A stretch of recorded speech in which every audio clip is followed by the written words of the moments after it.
قال عيسى ابن مريم اللهم ربنا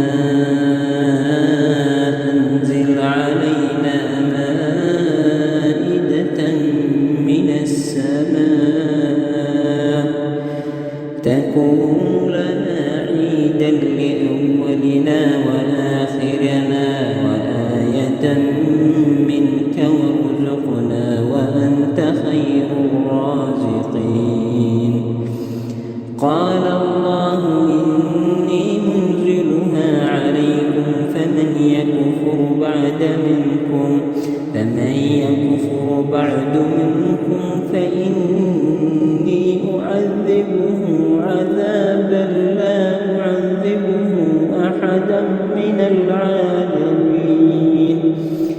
وإذ قال الله يا عيسى ابن مريم أنت قلت